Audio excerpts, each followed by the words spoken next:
여러분, 기독교는 종교인가요? 아닌가요? 종교죠. 분명한 종교입니다. 어떤 면에서 종교일까요? 여기서 말하는 종교란 높은 가르침을 의미합니다. 눈에 보이는 세상을 넘어서는 초월의 세계, 더 나아가서 죽음 이후의 영원한 세계에 대한 가르침, 높은 가르침이죠. 그래서 종교라고 부르는 겁니다. 사회학적으로 생각하면 이 세상에는 많은 종교가 있고 그 중에서 기독교는 하나의 종교죠. 이런 의미에서 기독교는 종교입니다. 그러나 기독교에서는 기독교 자체를 종교라고 말하지 않습니다. 기독교는 다른 종교와 기독교를 어떻게 구분하는가 하면 종교와 복음으로 구분을 합니다. 뭐로 구분한다고요? 종교와 복음. 여러분, 신과 인간이 만나는 시스템에는 두 가지 방법이 있습니다. 아주 정반대의 방법인데 신은 높은 데 계시고 우리 인간은 저 밑에 아래에 있습니다. 그런데 이 아래에 있는 인간이 몸부림을 치고 노력을 해서 위에 계신 신을 만나는 시스템, 다시 말하면 보텀업의 방식으로 신을 만나는 시스템을 종교라고 부르는 겁니다. 반대로 위에 계신 신이 저 아래에 있는 인간을 만나기 위해 탑다운, 위에서 내려와서 만나주는 시스템을 복음이라고 부르는 겁니다. 이런 의미에서 기독교는 종교가 아니라 복음인 거죠. 자, 그렇다면 종교와 복음 중에서 어느 것이 더 현실적이고 가능하며 안전한가 하는 겁니다. 여러분, 내가 몸부림치고 올라가고 또 높이 올라가서 신을 만나는 것과 신이 나를 만나러 내려오는 것, 어느 것이 더 가능할까요? 어느 것이 더 현실적일까요? 더 안전할까요? 내가 까치발을 뛰고 높이 뛰기를 해서 신을 만날 수 있는 건 아니죠. 만약에 만난다고 해도 그렇게 해서 만나는 신은 나와 비슷한 작은 신일 뿐이죠. 이런 신을 성경에서는 우상이라고 부릅니다. 그러나 절대적인 신, 나와 차원이 다른 신을 내가 까치발 뛰어서 만날 수는 없는 거죠. 그분이 내려와 나를 만나줘야만 하는 거예요. 마치 뭐와 같으냐면은 어른과 아이가 대화를 나눠야 되는데 서로 소통이 되려면 아이가 어른이 될 수가 있느냐 하는 거예요. 안 되죠. 어른이 마음을 낮추고 아이의 입장으로 돌아가서 아이와 대화를 나누어야만 소통이 되는 거죠. 이걸 교육학적으로 눈높이 교육이라고 하는 거죠. 교육의 가장 이상적인 방법입니다. 그래서 종교와 복음이라고 하는 시스템이 존재하지만 사실은 이 복음이 더 현실적이고 안전한 것이며 완전한 것이다. 그런 얘기입니다. 그런데 성경은 하나님이 인간을 부르시고 만나주시는 사건을 뭐라고 부를까요? 복음이라고 불러요. 로마서 1장 1절인데 제가 읽어드리겠습니다. 예수 그리스도의 종 바울은 사도로 부르심을 받아 하나님의 복음을 위하여 택정함을 입었으니, 하나님이 사람을 부르시고 만나주시는 그 위대한 사건, 즉 복음을 위하여 내가 택함을 받았다는 거예요. 그러니까 이 하나님과 인간의 만남이라고 하는 것은 내 힘으로 되는 게 아니지요. 그렇죠? 위로부터 주시는 은혜가 있어야만 가능한 거죠. 그러므로 복음, 복된 소식이다. 그렇게 말하는 것이에요. 이 복음의 핵심이 누구냐 하면 예수님입니다. 그래서 우리는 예수님을 통하여 하나님 아버지를 만나게 되고 알게 되고 믿게 되고 사랑하게 되고 순종하게 되는 거지. 그래서 예수님 자신을 또 뭐라고 부르느냐? 복음이라고 부르는 거예요. 예를 들어 볼까요? 마태복음 무슨 뜻이죠? 마태복음 마태가 본 예수님 그런 뜻이에요. 요한복음 요한이 본 예수님, 다시 말하면 예수님이 복음이라는 거예요. 그러니까 예수님은 복음의 핵심이며 그분 자신이 복음이며 예수님을 통하여 우리가 하나님을 만나는 시스템 자체를 뭐라고 부른다? 복음이라고 부르는 거예요. 자, 우리는 지금까지 이스라엘 지도자들이 계속해서 예수님을 공격하는 내용을 살펴보았죠. 바리새인과 헤롯 당이 결합해가지고 세금 문제를 가지고 와서 예수님을 넘어뜨리려고 하지를 않나. 거기에 대해서 실패하고 가니까 또 사두개인들이 기뻐하면서 부활 문제를 가지고 와서 예수님을 넘어뜨리려고 애를 쓰다가 그들 자신이 하나님도 모르고 성경도 모르는 무식한 사람들이라는 것을 만천하에 드러나게 되죠. 또 이걸 보고 바리새인들이 기뻐하면서 마지막 카운터 펀치를 예수님께 날리겠다고 다가와서 질문하는 내용이 뭐냐면 어느 것이 가장 큰 계명이냐고 질문을 해요. 여기에 대하여 예수님은 오늘 본문 전에 나오는 얘기인데 정확한 대답을 하시고 그걸 통하여 위대한 진리를 선포합니다. 자, 이제 모든 유대교 지도자들이 예수님께 여러 가지 방법으로 질문하고 공격을 했는데 질문하고 공격할수록 자기들의 한계와 무지만 드러내게 됩니다. 그래서 이제 예수님에 대한 모든 공격이 다 끝나버립니다. 자, 이제 그런 상태에서 이번에는 예수님이 그들에게 질문을 하는 겁니다. 41절과 42절입니다. 읽어봅시다. 바리새인들이 모였을 때에 예수께서 그들에게 물으시되 너희는 그리스도에 대하여 어떻게 생각하느냐? 누구의 자손이냐? 대답하되 다윗의 자손이니이다. 그랬어요. 너희는 그리스도에 대하여 어떻게 생각하느냐? 예수님이 묻는 거예요. 아주 중요한 질문이죠. 자, 왜 이런 질문을 하셨느냐 하면은 유대 지도자들이 예수님에 대하여 계속해서 적대감을 품고 공격하는 이유가 그 본질이 어디에 있는지를 예수님이 알았기 때문이죠. 그것은 바로 메시아관, 그리스도관에 대한 차이 때문입니다. 메시아는 히브리 말로 구원자라고 하는 뜻인데 이 메시아가 헬라어로 바뀌면 그리스도가 돼요. 그러니까 메시아는 즉 그리스도입니다. 다시 말하면 너희가 그리스도를 어떻게 생각하느냐 이 말은 너희는 메시아를 어떻게 생각하느냐 그런 얘기죠. 왜 이 질문을 했느냐? 그들이 오해하고 있는 그리스도관, 메시아관에 대하여 질문하면서 잘못된 메시아관을 고쳐주기 위해서였던 거예요. 여러분, 우리가 설교 시작 전에 본문을 읽었는데 읽으면서 이해가 안 됐죠? 그죠? 오늘 본문은 이해하기가 참 어려운 본문인데 신학적으로는 아주 중요한 본문이기 때문에 집중을 해서 잘 듣고 이해할 수 있기를 바랍니다. 오늘 본문에는 기독교와 유대교의 차이가 뭔지, 또 세상 사람들이 생각하는 예수님과 우리 믿는 사람들이 생각하는 예수님의 차이가 뭔지, 또 예수님을 믿는다는 의미는 뭔지를 설명해 주는 아주 중요한 구절이에요.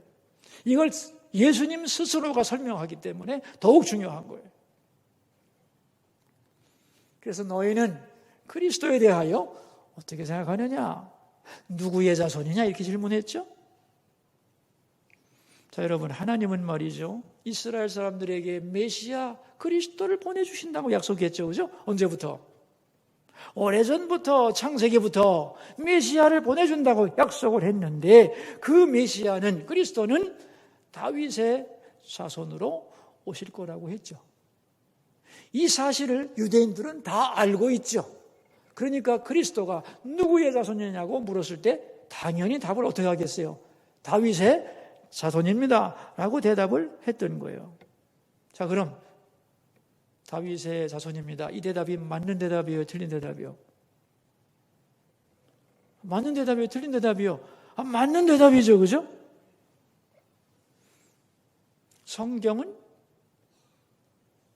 메시아가, 그리스도가 다윗의 자손으로 오신다고 했으니까 이 답은 맞는 답이에요. 그래서 예수님이 딱 들으시고 좋아, 잘 대답을 했는데, 그렇다면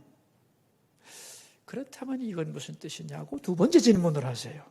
그게 43절에서 44절입니다. 읽겠습니다.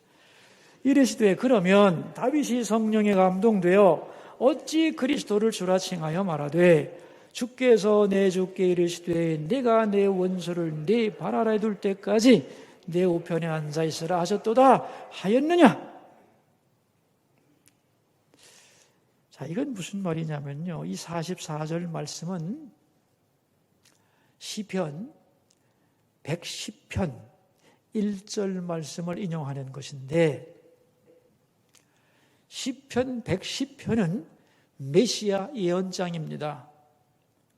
앞으로 오실 그리스도가 어떤 분인가에 대하여 예언으로 주어진 말씀인데, 이런 얘기입니다. 다윗이 성령이 충만한 가운데 영감을 받아서 하나님의 세계를 보았어요. 영계에서 이루어지는 신비한 사건을 보는 중에 자기가 들은 말씀을 여기다 기록해 놓은 겁니다. 시편 110편 1절에다가. 그것을 예수님이 또 인용하는 거예요. 그게 뭐냐면 주께서 내 주께 이르시되라는 말이에요. 주께서 내 주께 이르시되라는 말은 무슨 뜻이냐? 앞에 있는 주는 하나님이에요.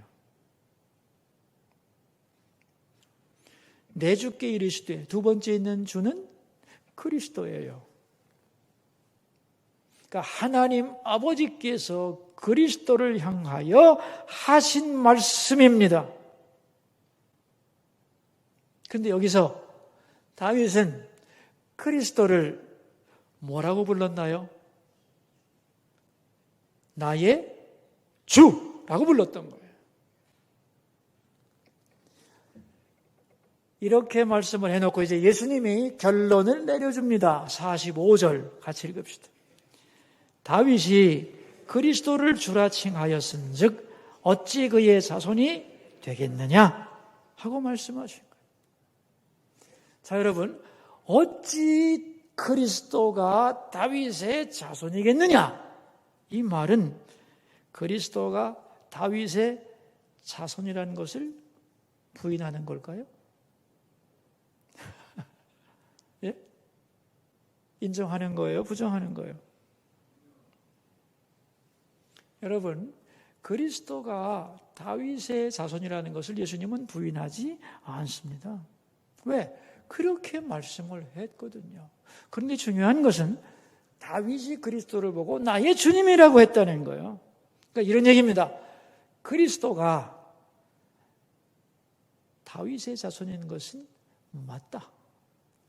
그러나 그리스도는 단순히 다윗의 자손이 아니다.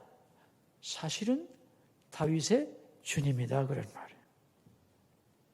다시 말하면 그리스도는 육체적으로 볼 때는 다윗의 자손으로 오셨지만 그분은 사실은 하나님의 아들이며 다윗의 주님이라는 거예요. 이걸 우리식으로 말하자면 예수님은 다윗의 자손, 즉 사람이며 동시에 다윗의 주님, 다시 말하면 하나님이라는 거예요. 이해되세요? 그리스도는 사람으로 와서 다윗의 자손이지만 그의 본질은 누구다? 하나님이다. 그래서 다윗이 그리스도를 보고 나의 주님이라고 선포한 것이다. 그런 얘기입니다, 여러분. 그러니까 여러분, 유대인들이 생각하는 다윗의 자손은 어떤 존재냐 하면은, 이 다윗의 자손이라는 말 자체가 중요한 거 아니에요? 다윗의 혈통을 받고 태어난 인간이라는 거 아니에요, 그죠? 그러니까 이스라엘 역사 속에서 가장 위대한 인간이 누구냐? 다윗 왕이에요. 왜냐하면 이스라엘 나라를 통일 왕국으로 만든 사람이고, 이스라엘 역사 속에서 최고의 전성기를 구가했던 왕이 다윗 왕입니다. 근데 더 중요한 게 있어요. 주님으로부터 다윗이 받은 약속이에요. 내 후손 중에 세상을 구원할 메시아가 태어날 거다 그랬잖아요. 그러니까 유대인들은 메시아가, 그리스도가 다윗 왕권을 회복시키는 존재라고 생각했던 거예요. 그러니까 그들이 생각하는 그리스도는 다윗 왕을 닮은 분. 그래서 정치, 경제, 군사적으로 로마를 물리치고 이스라엘을 해방시키고 부강하게 만들어줄 민족적인 영웅을 생각했던 거예요. 이게 다윗의 자손이라는 개념입니다. 그래서 다윗의 자손이라는 말은 유대인의 메시아관을 나타내는 핵심 용어이면서 아주 정치적인 용어예요. 그렇다면 여러분, 다윗의 주님이라는 말은 무슨 뜻일까요? 이 말씀은 예수님의 초월성과 선제성을 나타내는 말입니다. 나는 영원한 하나님과 동등한 하나님의 아들이며 다윗이 존재하기 전부터 존재한 자이며, 그러므로 나는 다윗의 주님이며, 그러므로 나는 이스라엘의 정치적인 독립이나 경제적인 번영을 위한, 이스라엘을 위한 정치적 존재가 아니라는 겁니다. 그보다 더 위대한 온 인류의 영원한 생명을 구원하는 진정한 구원자다. 그게 그리스도다. 성경이 말씀하는, 그리고 내가 바로 그 그리스도라고 선포하는 거예요.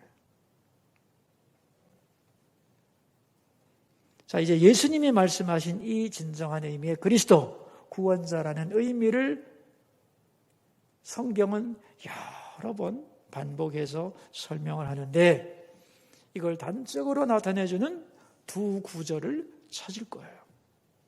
수고스럽지만 우리 성경 두 군데를 찾아보도록 하겠습니다. 자, 첫 번째 구절이 어디냐면은 요한복음 1장 14절입니다. 찾아보겠어요. 어디라고 했어요? 요한복음 1장 14절. 찾으셨어요? 자, 읽어봅니다. 말씀이 육신이 되어 우리 가운데 거하심에 우리가 그의 영광을 보니 아버지의 독생자의 영광이요 은혜와 진리가 충만하더라 그랬어요. 자, 그리스도는 어떤 분이냐는 거죠. 육신이 되어 우리 가운데 거하시는 분이요. 이게 다윗의 자손이라는 뜻입니다. 그런데 그분은 동시에 어떤 분이에요? 아버지의 독생자의 영광을 가지신 분, 즉 다윗의 주님이라는 얘기예요. 이해되세요? 네. 또 한 군데 찾겠어요? 로마서 1장 2절부터 4절까지 보겠습니다.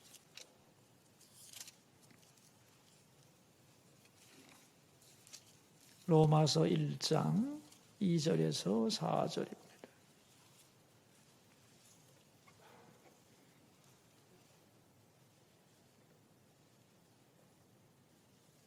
로마서 1장 2절에서 4절. 자, 우리 읽어봅니다. 이 복음은 하나님이 선지자들을 통하여 그의 아들에 관하여 성경에 미리 약속하신 것이라. 그의 아들에 관하여 말하면 육신으로는 다윗의 혈통에서 나셨고 성결의 영으로는 죽은 자들 가운데서 부활하사 능력으로 하나님의 아들로 선포되셨으니 이는 곧 우리 주 예수 그리스도시니라 그랬어요. 그러니까 그리스도는 육신으로는 뭐예요?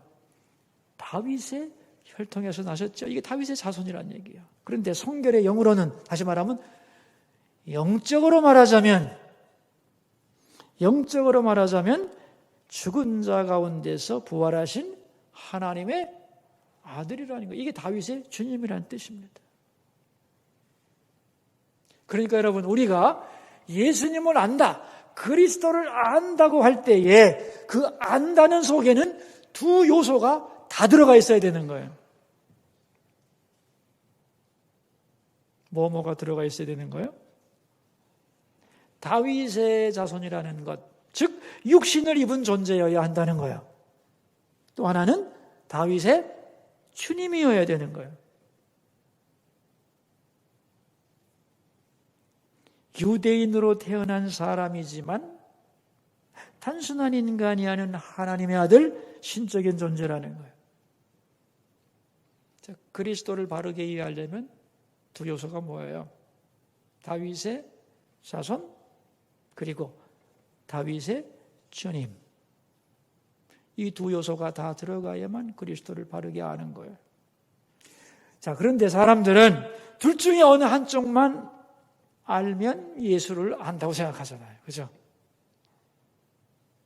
이 세상 사람들은 나 예수 안다고 하는데 그들이 아는 예수는 어떤 분이에요? 다윗의 자손만 아는 거죠. 4대 성인이라며, 4대 성인. 4대 성인은요, 초월적인 존재가 아닙니다. 그죠? 인간 중에서 크게 깨달음을 얻은 자. 그래서 모든 인류의 스승이 되신 위대하신 인간. 이것은 예수님을 아는 것이 아는 거예요, 모르는 거예요? 아는 것이 아니죠. 자, 유대인들도 예수님을 알았어요. 그리고 하나님이 메시아를 보내주겠다고 그분이 구원자라는 걸 인정했습니다. 그러나 다윗의 후손으로만 인정한 거죠. 위대한 인간이며 다윗이 행했던 그 역사를 복원하고 유대 민족의 부흥과 해방을 가져오는 존재라고만 생각했던 거죠. 이것도 예수님을 아는 게 아니었던 거예요. 그렇기 때문에 그들은 예수님을 거부했던 것입니다. 전에 이단을 연구하는 어느 목사님하고 얘기를 하다가 그 목사님이 우리나라에도요, 자기가 예수 그리스도라고 하는 사람이 30명이 넘습니다. 그러더라고요. 그래서 제가 그렇게 많아요? 근데 그런데 어떻게 그런 말에 속을 수가 있죠? 난 내 상식으로는 도무지 이해가 안 됩니다. 그랬더니만 그분 말씀이 저도 그렇게 생각하는데요. 사실은 이게 악령의 역사이기 때문에 속는 사람들이 있습니다. 그래서 제가 물었어요. 그들이 어떻게 사람들에게 자기가 예수 그리스도라고 속입니까? 그랬어요. 속이는 패턴이 다양하다는 거예요. 제일 많은 방법은 이름을 가지고 묘하게 설명을 하면서 자기가 메시아라고, 자기가 예수라고 그렇게 사람들을 현혹시킨다는 거예요. 또 다른 방법으로는 기적이나 혹은 외모를 가지고 현혹시키기도 한다는 거예요. 그런가 하면 묘하게 심리적으로 조종을 해서 사람들을 속이는 방법도 있습니다. 그러는 거예요. 제가 그 얘기를 듣다가 이 얘기를 했습니다. 아니, 메시아가 되려면, 그리스도가 되려면 성경에는 몇 가지 조건이 정해져 있는데, 첫째는 여러분도 기억해서 여러분, 메시아가 되려면 성경에는 3가지 조건을 갖춰야 돼요. 첫째가 뭔지 아세요? 오늘 우리가 배웠는데 다윗의 자손이어야 돼요. 다시 말하면 유대인의 왕가의 혈통을 타고나야 된다니까. 그러니까 한국 사람은 게임이 안 되는 거야. 성립이 안 되는 거야. 그죠? 다윗의 자손이 아니잖아요, 일단. 두 번째는 뭐예요? 다윗의 자손이더라도 다 되는 게 아니에요. 누구 해야 돼요? 다윗의 주님이어야 돼요. 다윗의 주님. 그분의 존재가 하나님이어야 된다는 거예요. 세 번째 조건이 있습니다. 그게 뭐냐 하면은 그 사람의 탄생에 대하여 예언이 있어야 돼요. 언제 어디서 어떤 이름을 가진 사람이 어떻게 태어나서 어떤 일을 할 거다. 이게 충족되지 않으면 메시아 그리스도가 될 수가 없는데 어떻게 속나요? 내가 그랬더니만 그 목사님은 목사님 그 얘기 들으니까 참 좋은 기준이네요. 제가 다음에 자기가 예수 그리스도라고 하는 사람을 만나면 이 세 가지를 가지고 한번 따져보겠다는 거예요. 그럼 어떤 대답이 나올지 기대가 되네요 하고 얘기를 나눈 적이 있습니다. 예수님은 바리새인들에게 오늘 너희는 그리스도에 대하여 어떻게 생각하느냐 그랬어요. 이건 모든 사람을 향한 질문이기도 하고 오늘 우리에게도 아주 중요한 질문이에요. 여러분, 이 그리스도라는 말이 있죠. 이건 헬라어인데 이 그리스도를 한자, 한문으로 바꾸면 뭐예요? 그리스도를 한문으로 바꾸면 기독입니다. 기독교 할 때 기독이 그리스도를 한자로 바꾼 거예요. 그러니까 기독교란 뭐냐면 그리스도를 믿는 종교라는 뜻이에요. 즉 그리스도가 어떤 분이냐? 거기에 대한 고백이 기독교예요. 그러니까 우리는 그리스도인이니까 기독교인이죠. 그죠? 맞죠? 우리는 그리스도인, 우리는 기독교인인데 너희는 그리스도를 어떻게 생각하느냐? 여기에 대하여 제대로 대답을 해야 되겠어요? 못해도 되겠어요? 우리가 그리스도인인데 그리스도에 대하여 정확하게 대답해야죠. 그죠? 근데 많은 그리스도인들 중에서도 그리스도가 누군지를 정확하게 대답하지 못하는 분이 너무 많은 거예요. 그런 분들은 오늘 본문을 잘 읽고 이 말씀을 잘 듣고 기억할 수 있기를 바랍니다. 여러분, 우리의 신앙 고백을 가장 압축하면 어떻게 되죠? 우리의 신앙 고백, 가장 간단한 신앙 고백이 뭐죠? 한번 해보세요. 하는 분도 있고 못하는 분도 아니지, 말씀을 안 하는 분도 계시는 것 같은데요. 이렇게 생각하시면 돼요. 여러분 세례 받을 때 공식 문장이 있습니다. 여러분 많이 들어보셨을 거예요. 예수를 그리스도로 고백하느니 아무개에게 내가 성부와 성자와 성령의 이름으로 세례를 주노라. 그 앞에 있는 문장이 뭐예요? 예수를 그리스도로 고백하느니예요. 그러니까 우리의 신앙 고백을 압축하면 뭐예요? 예수는 그리스도다 하는 거예요. 이게 가장 압축된 신앙 고백이며, 그러므로 이제 두 가지로 설명하면 되죠. 예수는 그리스도다 그랬는데 이게 우리의 신앙 고백인데,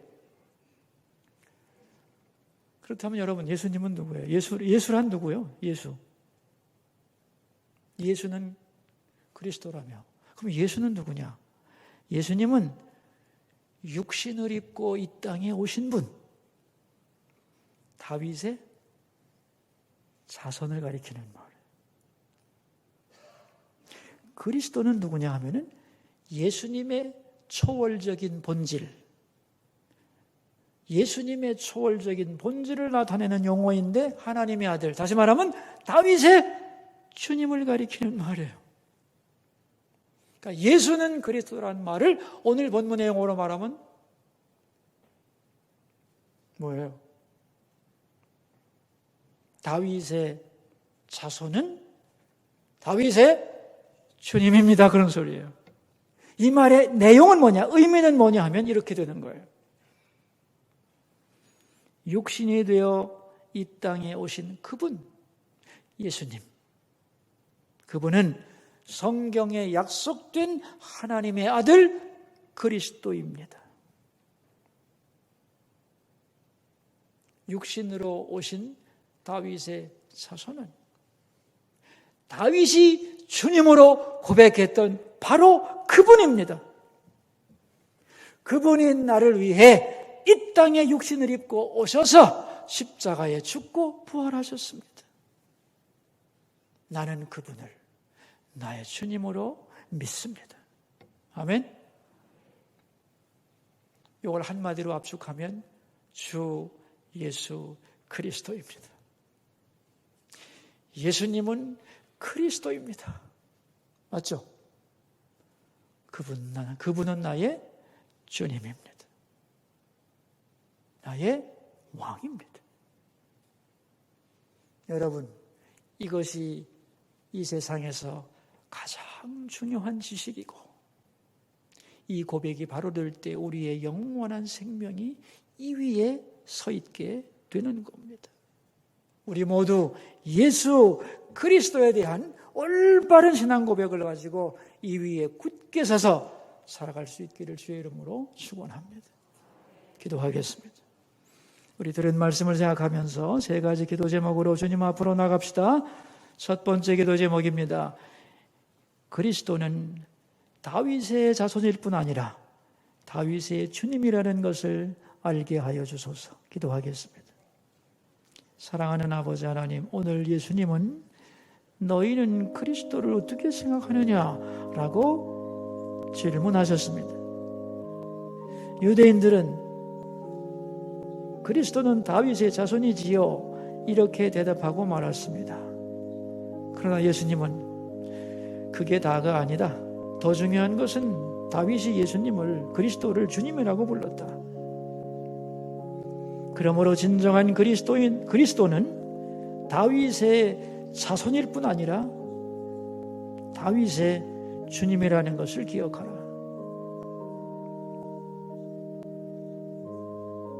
원하오니 아버지여, 그리스도인인 우리가 그리스도가 누군지를 확실히 알게 되기를 기도합니다. 그분은 육신으로는 다윗의 자손이요 성령 안에서는 하나님의 아들 다윗의 주님이라는 것을, 그분이 이 땅에 오셔서 나를 위해 십자가에 죽으시고 구원하신 바로 그 하나님이라는 것을, 나는 그분을 나의 주님으로 모시고 산다는 것을, 그래서 내가 하나님의 자녀라는 것을 결코 잊지 않게 하여 주옵소서. 두 번째 기도 제목입니다. 교회학교 여름 사역이 잘 마무리되게 하시고 참여한 우리 자녀들과 그들을 위해 수고한 모든 분들에게 복을 내려주소서. 기도하겠습니다. 하나님 아버지, 오늘로써 수서교회 여름 사역이 다 종료가 됩니다.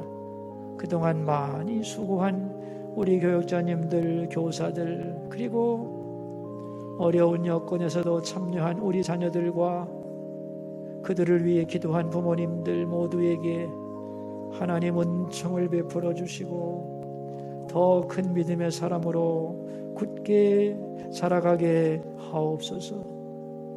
세 번째 기도 제목입니다. 우리나라 코로나 방역이 성공을 거두게 하여 주소서.